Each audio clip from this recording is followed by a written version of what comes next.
So good afternoon. I got now into the car and we took out the old blower motor, the aspiration blower.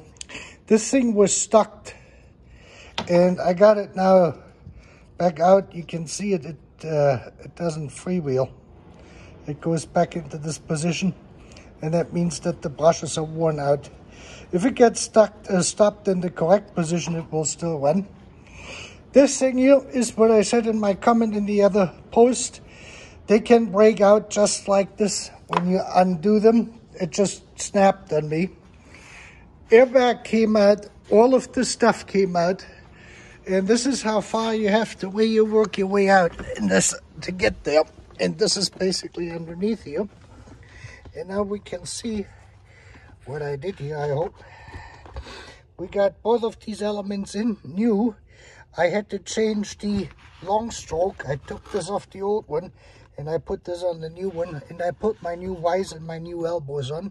And then we got up here and we got this one here changed right there. You can see this, you can get there. And on this one I put the my vacuum hoses on there. They work better in this position than they did on the other one, and that just clips in here on this thing. It comes in and out.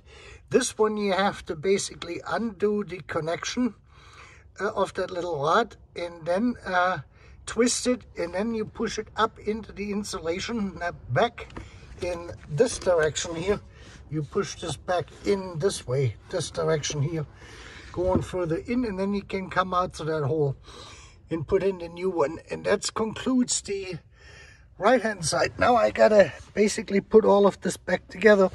This is our new motor, which is running already. Let me see, where's the, here it is. There we go. There you go. There's our new aspiration motor. This clamp here, for whatever reason, is missing its holder bracket. So this was just laying in here. I guess someone else tried to repair that. And it just clips on you to your electrical connection right here. And here's our toilet paper test. You can see I got the power on. And on this car, it is actually on the ignition switch. That means you have to have the ignition on in order for this to go. That went. So now if we see where it fell, right here. If you hold this takes a few seconds to build up the vacuum. And then it holds itself. This is how this is supposed to work. And now my car starts up nice. And now we should be able to see the 80% position of the flap thing here when I turn this on. Let me see.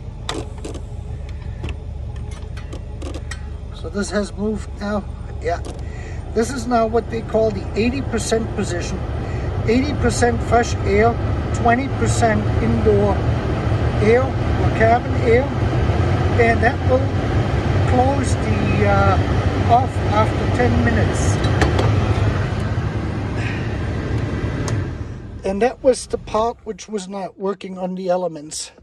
So now I got the job to put this all back together. You can see you can do it, but you have to take literally everything out if you want to take a look at it. And then you can get it. That's the hose coming down here.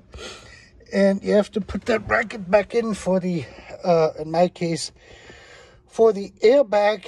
And then you can get this back in here. So what I did today is we did the two elements here. The element here on top.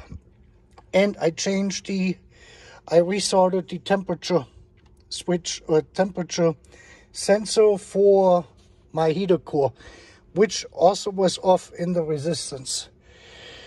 And the blower motor. So we get 1, 2, 3, 4 things done here. Now it's the middle. That one unit needs to be changed, which sits about here. That's for these flap controls in here. And then the one to the right for the diverter flap here on the left-hand side and the evaporator temperature sensor.